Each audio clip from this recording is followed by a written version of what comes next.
Hey, what's going on, everyone? How you guys doing today? My name is Matt Jarbo. Welcome to 3 Buck Theater for the 9th of July, 2019. And as you can see, there is a fair amount of things to talk about today. There's a lot going on in Hollywood. First things that I didn't really dive into, but I just happened to see, which is super fascinating, and I'll probably talk about maybe tomorrow if I can.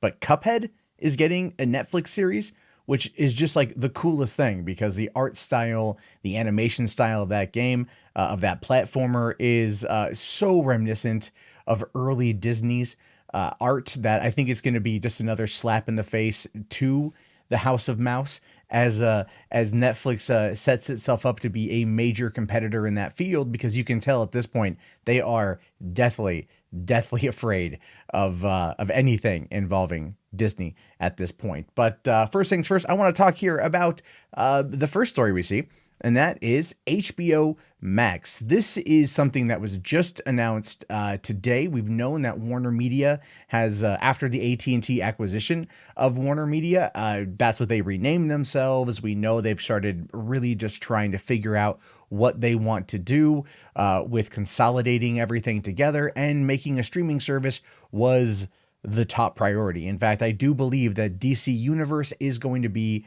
what hits the chopping block probably by the end of this year, as they get ready to migrate all that content into the HBO Max service. I just think that's going to be what they intend on doing, because it doesn't make sense to run competing services, even if it is a niche one that I still feel in the United States has failed to really hit its stride, because those other shows are all over Netflix in other countries.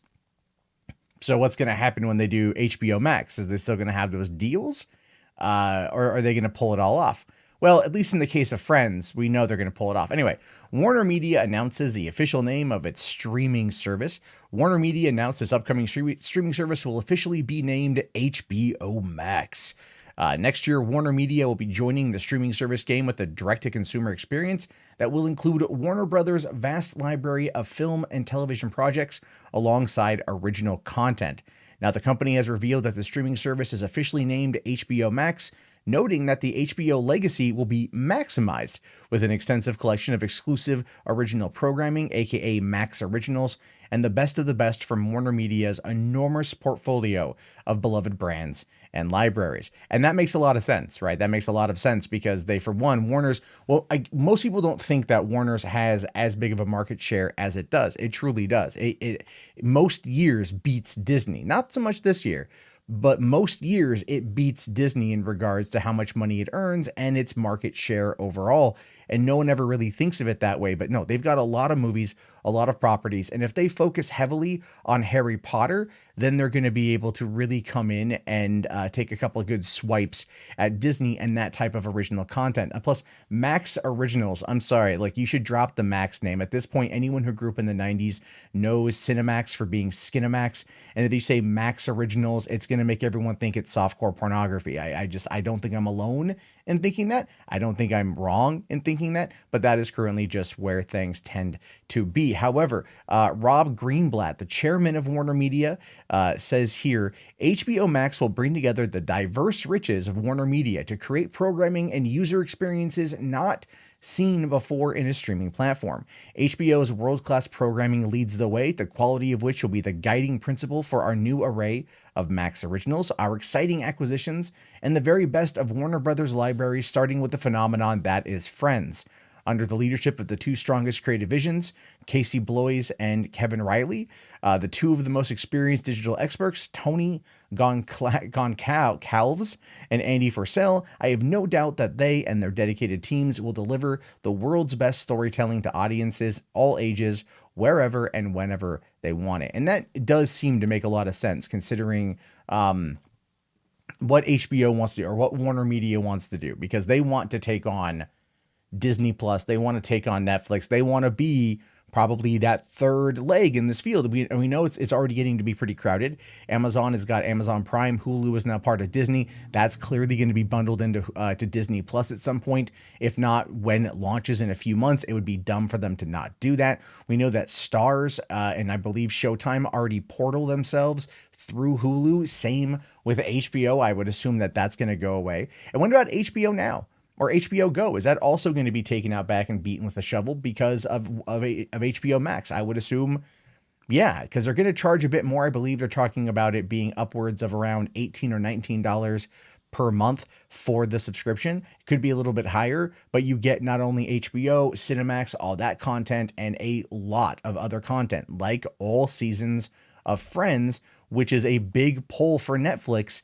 And that's going to be that's again, Netflix is going to be taking a pretty big beat in this year when they start getting a lot of actual competition in at least the domestic marketplace. And I think that's going to be a huge deal as time goes on. So, Stranger Things 3. I don't know about you. I loved it. I thought it was great. Can't wait for Stranger Things season 4, which I do believe is going to be the final season, although others have said that it could go beyond that to season 5, or as one person in the comments said, season 100. And I'm like, well, that's a, that for one, the kids ain't going to last that long. And two, think about the emotional and mental scarring that core cast of characters is going to be going through trying to get these things out there. But as long as the writing's good and the stories hold up and that 80s nostalgia is just so good, you're going to be absolutely fine. But one of the things that people are always curious about when it comes to these kind of shows, especially in the wake of the fallout over the cancellation of Daredevil and Luke Cage and Iron Fist and Jessica Jones and the Punisher and the Defenders, what about the numbers? Well, Netflix is notorious for not giving you that information, at least not directly. There are people out there that do take, they kind of gauge social media to figure out whether or not people are talking about it. They predominantly use Twitter, which is like the stupidest metric on the planet, but they find a way to argue its validity, even though it's general BS. But anyway, this is what they're saying when it comes to Stranger Things and its viewership. According to TV Line here, Stranger Things season 3 has scared 40 million viewers. 40 million people tuned in for that. That is more than Game of Thrones series finale, complete with who watched it legitimately on HBO and who pirated the damn thing. It was roughly even at about 19 million per, but 40 freaking million people have watched it. I have watched it. I plan on watching it again. I really loved it. It says here that the streaming giant claims that a whopping 47 or 40.7 million accounts have been watching season 3 of the retro sci-fi hit since it debuted last Thursday, according to a tweet saying at Stranger Things 3 is breaking Netflix records. 40.7 million household accounts have been watching the show since its July 4th global launch, more than any other film or series in its first 4 days, and 18.2 million have already finished the entire season. Now, finishing the season is actually something to take into consideration here. A lot of times, and this happens in video games quite a bit, where developers, they put in the achievements, right? And the achievements can tell you how far, the developers can look to see about how many people are actually finishing the damn game. In many cases, not as many as you might think. In fact, it's actually a big problem for developers because they realize at this point that people just aren't finishing it. And that actually means the same thing when it comes to shows like Stranger Things. Binging the show, binging it all in the first couple days, binging it all, make sure you get it done, is great for them. Not because it is going to, help them financially directly. It's not like the people are going to pay more to binge it all in one go. But those who binge it, those 8 episodes, and it's a really easy watch, by the way. It's like I think around 8 hours total for everything. It flows pretty quickly past the first episode, and it's good stuff. But what that means is that those are the dedicated people, and those dedicated people are the ones that are going to be telling their friends and family about it and getting people to sign up to watch it. That's where Netflix is right now when it comes to the type of content that they want to make. They want content that brings people in. 40.7 million accounts having watched the show, and that's not even including the people who are all around one TV. My girlfriend and I finished watching it. We have one household account. That's 2 people. So that 40.7 million or 07 million, we don't know, right? We don't know. You don't have no idea like how many people that is that have watched this. Everyone on my Facebook feed's talking about it. A bunch of people on Twitter are talking about it. And that's what they want. And that's what they're going to start really doing down the road, is making sure that people out there really pay attention to this and really, put out the content that people want to see. Although this whole cutting back on smoking thing with Hopper and everybody in the next season, I see their point for it. I still find it to be relatively dumb, ridiculous, stupid, and totally just giving in to some kind of peer pressure, which is funny because that's how most people start smoking in the first place. So anyway, go watch Stranger Things 3. I think you guys will like it. And then when you come back, I have a video where I talk about my season 4 predictions, and I want to hear your thoughts on that. So that is here on the channel. All right, jumping over into Spider-Man Far From Home, billions or bust. I'm not even making this up. A new report is coming out today talking about the deal for Spider-Man's future in the MCU all hinges on whether or not Spider-Man Far From Home cracks the big triple or the 9 zeros, right? Whether or not it hits a billion. I wish I was making this up, because you figure it's just insane, but it shows you Amy Pascal and exactly what she's up to. But anyway, it says here, if Spider-Man Far From Home doesn't make a billion, Sony breaks free of the Marvel Studios deal. Yeah, think about that one, right? Everyone's waiting right now for next week, next Saturday. So a week from this Saturday is the 90-minute Marvel Studios Comic-Con panel at in Hall H, and everyone's waiting to see what's going to be happening next. Well, what are we going to see off of this? What are they going to announce in those 90 minutes? Clearly 90 minutes is going to be a lot of content. A lot of good things are going to be happening, and I will definitely be there. But that being said, when you look at the concept of what's going on here, when you look at the idea of Sony having Marvel over a barrel about whether or not Spider-Man hits a billion and whether or not they continue the deal, is pure Hollywood. And it's actually kind of scummy, if you want my honest opinion.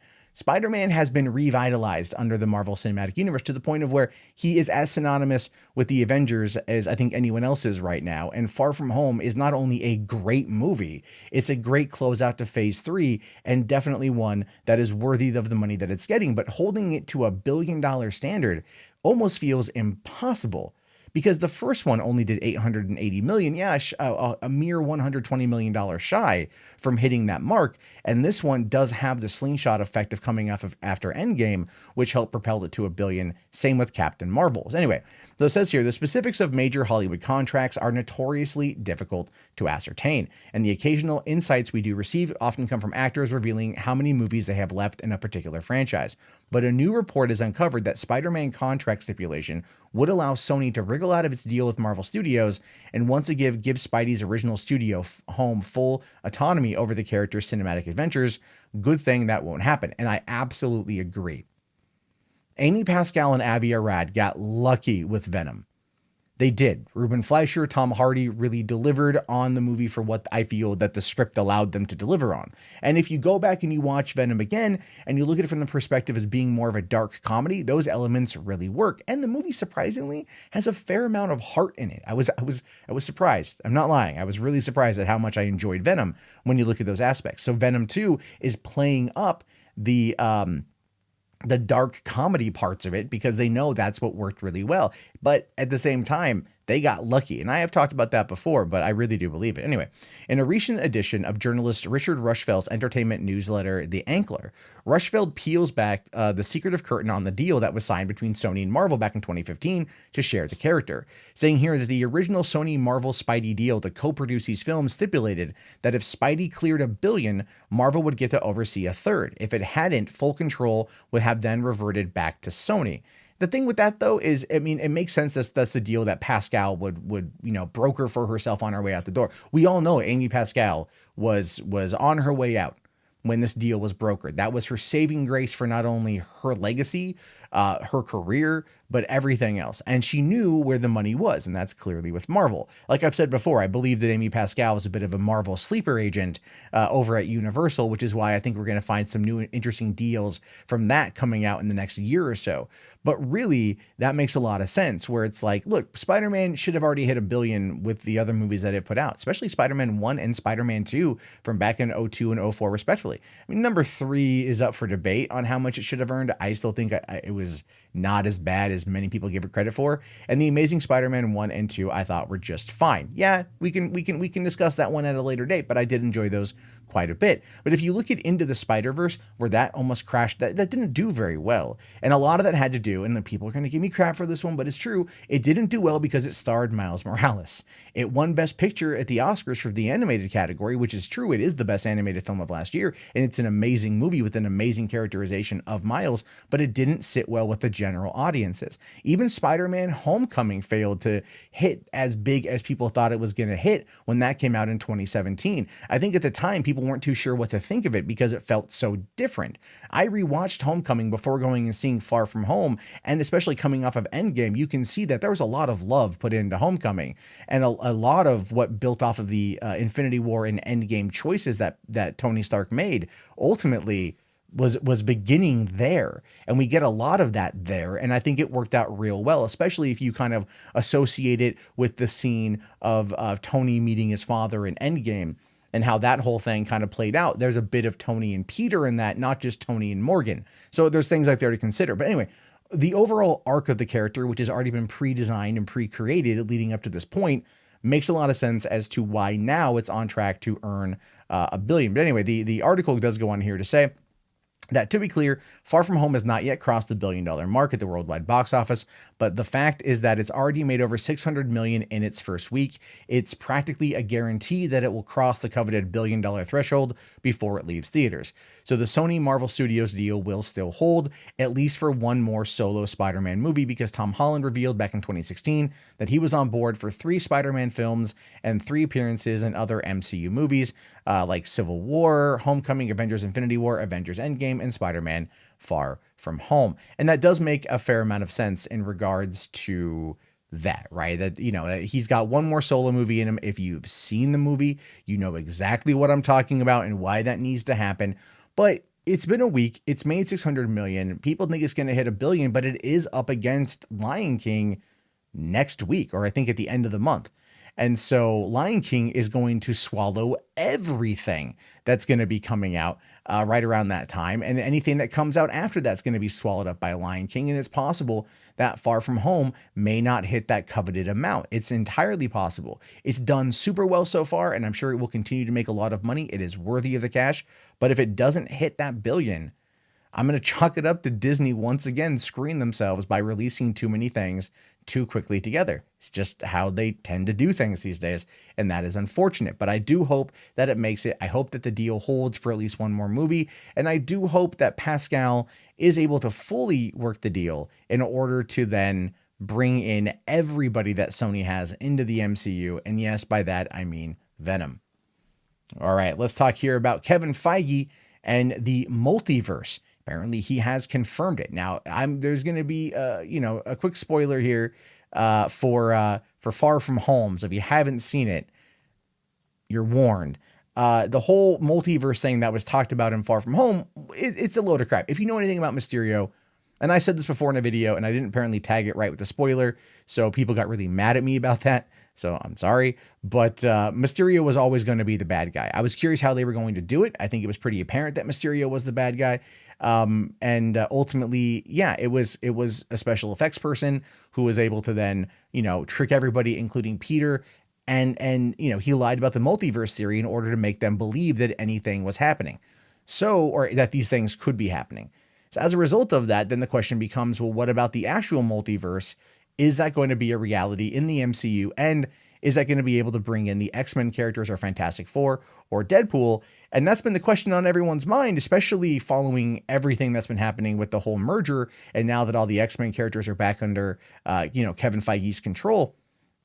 Well, yeah, this is what the article says, though. Kevin Feige confirms the MCU multiverse, says it was already revealed in Marvel movies years ago, which is interesting because I was like, wait, what? When did that happen? According to this, Kevin Feige, the head of Marvel Studios, confirming that there's a multiverse should be big news. After all, it's the thinking fan's choice when it comes to swiftly introducing the Fantastic Four or X-Men in Phase 4 and beyond. However, Feige is keen to remind everyone that the course of the multiverse exists in the MCU. In fact, it was actually revealed all the way back in Doctor Strange. So, Feige was asked by Fandango as to whether Mysterio's deceitful reveal means we would never see the multiverse in the MCU. His answer was surprisingly frank for someone who keeps secrets. He says, no, it just means he was full of shit.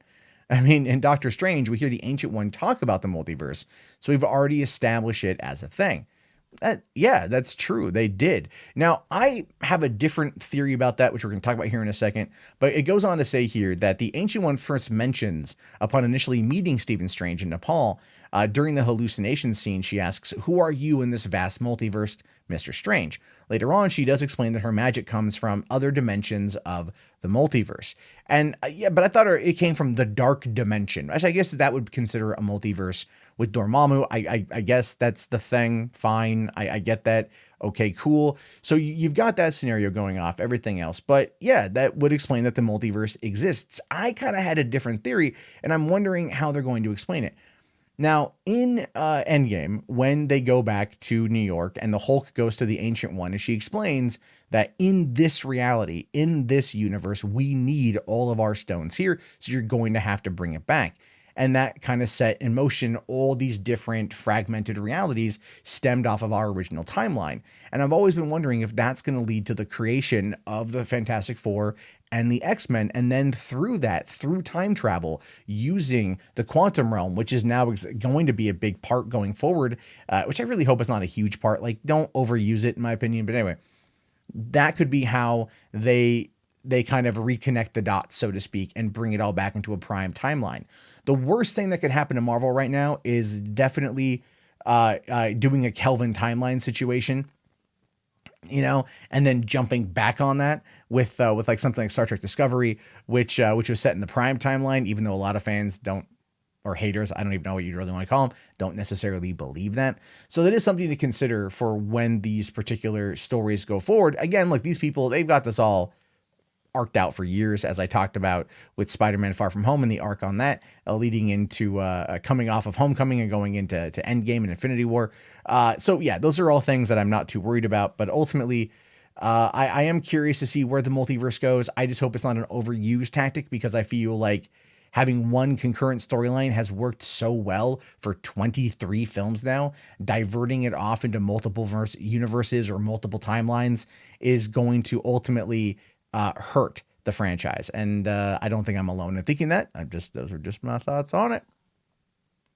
All right. So Star Wars Galaxy's Edge now is officially open for business. You don't need a reservation to dive into the park. I will be attending it myself in a couple days, and I'm very excited. My best friend's already gone a couple times. He's going to cruise up and show me around.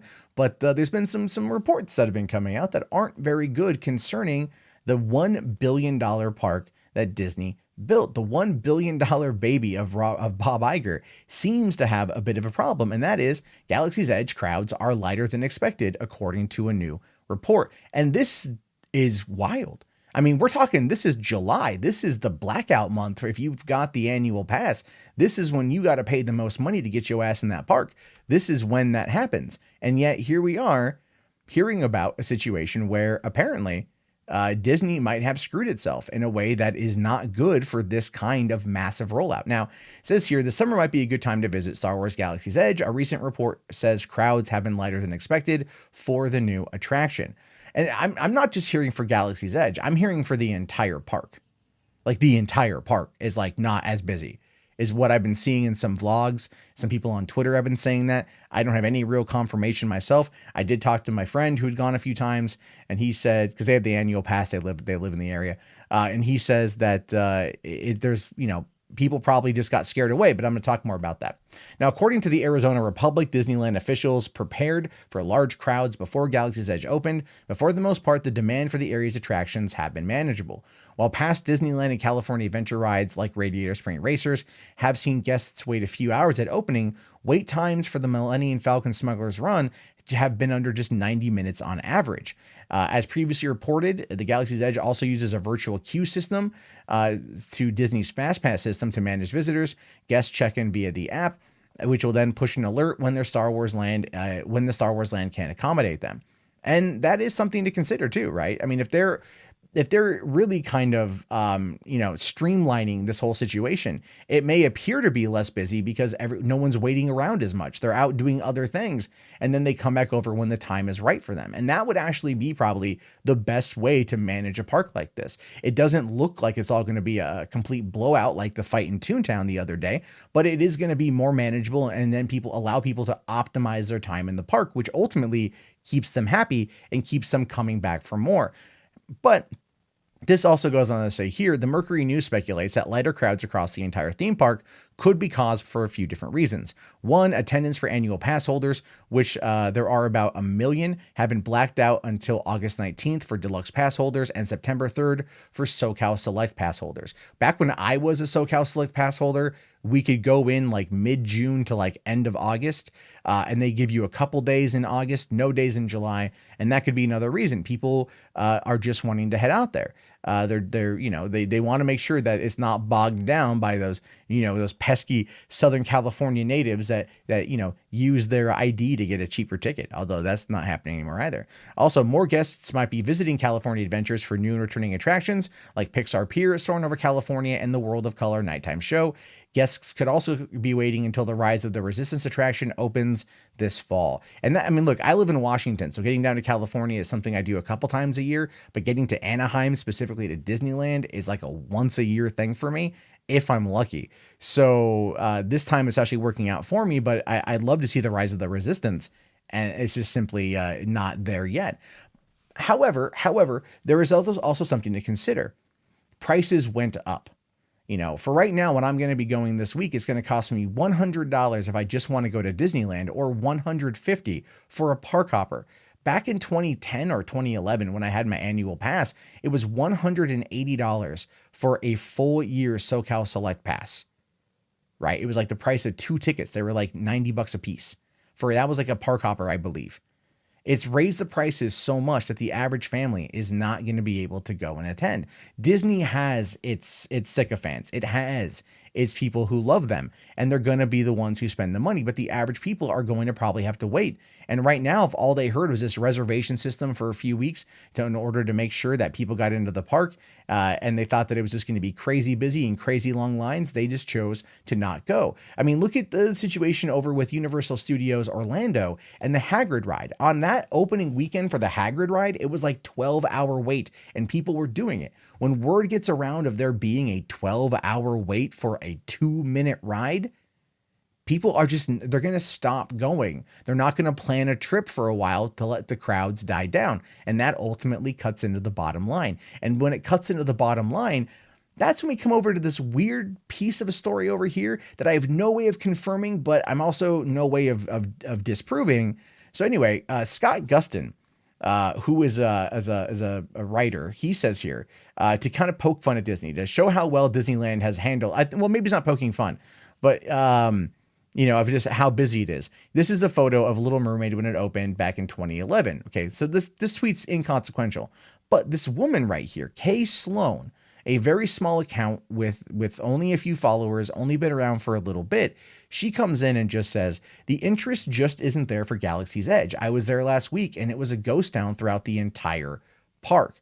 Now, the question that becomes I have on that front is, when she says entire park in all caps, is she referring to Disneyland as a whole or Galaxy's Edge? Because Galaxy's Edge isn't a park, it's a land. You have the rest of the theme park that's out there, all the other elements at play. So is it just Galaxy's Edge that is slow? And then, of course, the picture here is just a lot of open space. A lot of open space. And this is from July 1st is when this image was posted. But this one would have been probably at the end of the month. And this could have been during still the reservation time at Galaxy's Edge. So it would have been a little bit slower because they wanted to manage and get as many people through as they could without causing a lot of problems. But she follows it up to say here, my son works for Disneyland. The attendance is so low that the company is asking cast members to help cut back hours. Cast member blackout dates have been lifted. Did you see Disneyland's social media page today? The resort is begging people to return. And so that could be another factor in it as well, where what you have is a situation where the attendance is lower than expected. They overcompensated by bringing on a lot of cast members, thinking that they were going to need them to accommodate everybody. And now they're trying to ask people if they want to go home early because they want to cut back on hours because they spent $1 billion on this park for this specific, part of the country. Disney World has got its own Galaxy's Edge, which is going to cost $1 billion itself. So that is something to consider there. If it's underperforming and attendance is low, it could be the blackout dates, it could be the rising prices, it could be the fact that it's that Rise of the Resistance isn't there. But I did ask my friend about this because I wanted to get his opinion before I recorded this segment, and he told me, is like, basically there's one ride, there's one bar, a couple of little shops, and that's really about it. There's not much there yet. And so as a result of that, it could just have this negative effect where they hyped it so much. Disney hyped it so much that at the end of the day, there was quite literally, it had the opposite effect of getting people in the door. It ended up just killing it because the average person didn't want to go through the trouble of going there for just what was considered not too much. And they thought it was going to be bigger than it was, and it ended up just kind of biting them in the ass. But we'll have to wait and see what happens with that, because at this point, anything could be happening. I really no idea, but I'll know more when I see it next week, and I'll let you guys know too what I think. All right, so that is all of the stories I've got for today. Let's take a look here real quick at the. I ask you guys every day on the show to say something nice about a movie. Yesterday was Daredevil from 2003, and today is Tommy Wiseau's The Room. This is one that I think a lot of people out there are gonna kind of laugh at, because if you haven't seen it, what the hell is wrong with you? And if you have seen it, you probably don't like it, or you love it. It's kind of in between. Me personally, I love this movie. The first time I saw it was I went to the Sunset Theater, where it was doing a midnight screening. Tommy Wiseau introduced the movie. I got super drunk, brought plastic spoons. If you've seen it, you know what I'm talking about. And the movie experience was a great time. It was a grand old time, and I had a blast with it. So for me, I really liked it, and I'm looking forward to seeing it again on the big screen at a midnight show, the next opportunity. So what do you guys have to say about The Room? Is it the best, worst movie ever made? Do you think the disaster artist did it credit? I want to hear your thoughts and your opinions. Let me know down in the comments below. And then finally today, guys, let's see what you guys have to say. So time for YouTube comment time. That's right, YouTube comment time. And this is where I take a look at some of the comments from yesterday's video, which did go up a little bit later than I wanted it to. I had some technical difficulties with trying to get it up, and it was out a lot later. Unfortunately, that happens. But anyway, so Thomas Nitch here says, that movie Ghostbusters already sounds like it sucks. Thanks for the video. Well, thanks for the comment, Thomas. And yesterday I talked about Ghostbusters rounding out its cast members, and that it's kind of going for more of a Stranger Things, younger cast vibe. I mean, Finn Wolfhard is going to be in it, and I think that's perfectly fine. To be fair, I think that's going to be a good cast, and I don't mind them going a little bit younger. I saw it when I was a kid. Let's see if it recaptures the magic. That's quite really what I'm worried about, or that's more what I'm concerned about at this point. Lynn Green here says, Fast and Furious 9 should already be cast as it comes out August 2nd. If that movie isn't 9, then we're missing Fast and Furious 3 somewhere, because Tokyo Drift meets the same criteria as Hobbs and Shaw. Actually, that's a fair point, Lynn. I didn't think about that. Tokyo Drift, even though it is considered part of the main line due to the introduction of Han, and then Han being part of the main crew in 5 and 6, and then dying in number 7, it does make a lot of sense. But Hobbs and Shaw does come out on August 2nd, and that it does feel like the second Fast and Furious spin-off movie, although this one is the first official that they've talked about. Thank you very much there. Chris Defron says, Jordan Peele, comedian, makes a horror film, Get Out, and is successful. Then Chris Rock, comedian, thinks to make Saw a horror film and hopes to be successful also. The precedent has already been set, which is true. A lot of people, because I've kind of criticized like horror directors going to doing comic books, and here we're seeing comedy directors going into making horror. So the world's kind of topsy-turvy, but at this point, no, people are right, and they've been right to criticize my comments on it, because I kind of look at it as a little bit as one thing, and they keep going, but Matt, no, we have precedent, we have examples of these things being a thing, so that's also very true.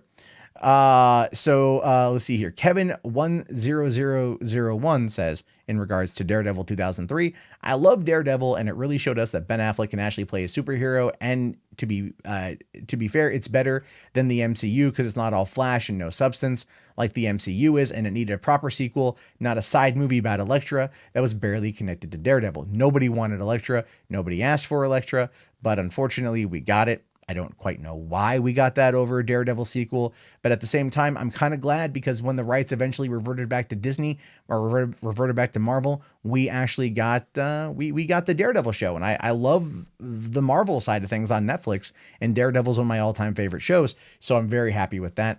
Let's see. Eamon B here says, great format. Thanks for doing this. I've changed the format up a little bit here, which I like. This little sidebar will probably be changing. Apparently, like the scroll down there, I can add that in directly from like OBS, although that looks terrible for some reason. So yeah, again, not a lot of comments on yesterday's video. That's perfectly fine. Again, it went out a little bit later in the day. I don't have a set time for this to come out, and as a result, I will be going out of town tomorrow for the next week and a half. So content will be coming out, but it probably won't be content in this particular format. I'll see what I can do, but I can't promise anything. Time will be limited as I will be attending VidCon, Disneyland, and San Diego Comic-Con. So stay tuned for all of that. Be sure to follow me on social medias. I'll be posting a lot of updates. Again, guys, thank you so much for watching and commenting. I hope you have, you guys, a great day, and peace out.